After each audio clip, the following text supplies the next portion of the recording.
يروي الإمام البخاري في صحيحه عن عبد الله بن عمرو رضي الله عنهما أن النبي صلى الله عليه وسلم قال. Tonight's hadith is from the collection of al-Bukhari, authentic chain of narration, narrated to us by Abdullah ibn Amr ibn al-As رضي الله عنهما, that the Prophet صلى الله عليه وسلم said, بلغوا عني ولو آية بلغوا عني ولو آية وحدثوا عن بني إسرائيل ولا حرج ومن كذب علي متعمدا فليتبوأ مقعده من النار. The Prophet ﷺ said in a hadith that's fairly famous, convey on my behalf, even if all it is one ayah. Convey on my behalf, even if it's just one ayah. And relate the stories of Bani Israel, and there's no restriction on that. And whoever invents a lie about me, then let them prepare their abode in the hellfire. I want to focus on the first part of the hadith. بَلِّغُوا عَنِّي وَلَوْ آيَةً. And there's 3 points, inshallah, and I won't take too much of your time.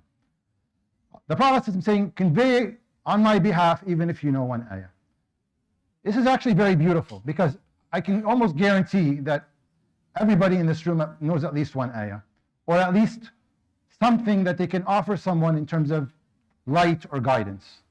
And so you don't have to be a scholar, you don't have to be a speaker to be able to share the light of Islam. All you have to know is one thing. And the Prophet is saying, if you know that one thing, convey it, don't hold it. Because knowledge and guidance is not meant to be held, it's meant to be shared. And so it's beautiful because we have an ocean of guidance and knowledge. But that ocean is a contribution of many drops. Even if we just have one drop, it's still contributing. And you never know if that piece of guidance, and if you don't know very much, that piece of guidance might resonate with somebody and their heart. All it could take is one person. You say something that you know, and you're limited with knowledge, but you get to that person's heart, and you change their trajectory in life and in the akhirah. And not only that, but that person can have profound impact in their life, that they can have a ripple effect and influence many others, all because of one thing you shared with them. So, بَلِّغُوا عَنِّي وَلَوْ آيَةً. Even if you don't know very much, the Prophet ﷺ is telling us, convey on my behalf. That's the first point. The second point is, Allah subhanahu wa ta'ala put us all here in London, Ontario in 2024 for a reason. We are not here just by chance. Allah subhanahu wa ta'ala picked us to be here in Canada this year in this place. He didn't pick us to be at the time of the Prophet sallallahu alaihi wasallam. He didn't pick us to be at the time of the golden ages of Islam. He didn't pick us to be at the time where there's Khilafah. We are in London, Ontario 2024. And so we have to reflect on why. We're not here just to work, eat, sleep, wake up, start this process again, maybe buy a house, maybe go on vacation, and then retire and call it a day. That's not why we're here. We are here for a reason, and we have to contemplate that reason. But I'll tell you, one reason is بَلِّغُوا عَنِّي. We have a duty in this country to be spreading the message and the light of Islam. This is a duty upon all of us. It's all of us, even if all you know is one ayah. And we have to take this duty seriously. This is an order from the Prophet ﷺ. So it's not just living your day every day. If I go to the masjid to pray, great. If I fast Ramadan, great. If I take my kids to the halaqah, we have a duty to spread Islam. And spreading doesn't just have to be with words, it could be with our actions. But know that you're a representative of Islam when you go out there. So all your actions, all your speech, anything you do or say is a form of da'wah. And that should be reflected on based on what the Prophet ﷺ taught us to be able to share with others. But this is a responsibility. This is a responsibility that we have, that Allah subhanahu wa ta'ala put us here in this country where we are a minority as Muslims, where there is oppression and injustice.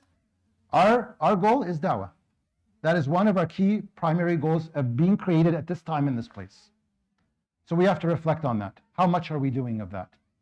And then the last point, inshallah, and I'll close with this. بَلِّغُوا عَنِّي requires us to be able to convey on the behalf of the Prophet ﷺ. It requires us to have knowledge. Right? Even if you only have one ayah, if you don't want it, that's you still need to do it. But بَلِّغُوا عَنِّي requires knowledge. And so it's also a duty upon all of us to gain knowledge. And it's not just passive. We have to be actively learning our deen. We have to actively learn tools of da'wah, of guidance. Again, this is not if we have time. This has to be part of our core day-to-day activities. And so we all need to be part of a learning process, whether we're attending halaqat on a regular basis, whether we're listening to lectures, whether we're reading, whatever it is. There are different ways to acquire knowledge. Everybody knows the best way they acquire knowledge, but it's a priority that we do this on a daily basis, because at the end of the day we have a mission, and that part of that mission is proclaiming on behalf of the Prophet ﷺ and continuing his legacy, because there are no other prophets till the day of judgment. Now it's upon us to take what we learned from the Prophet ﷺ, and he left us with perfection, Quran and Sunnah. We have enough. So I ask Allah subhanahu wa ta'ala to make us tools of change and to be able to fulfill the commandment of the Prophet sallallahu alayhi wa sallam. يروي الإمام البخاري في صحيحه عن عبد الله بن عمرو رضي الله عنهما عن النبي صلى الله عليه وسلم قال: بلغوا عني ولو آية وحدثوا عن بني إسرائيل ولا حرج ومن كذب علي متعمدا فليتبوأ مقعده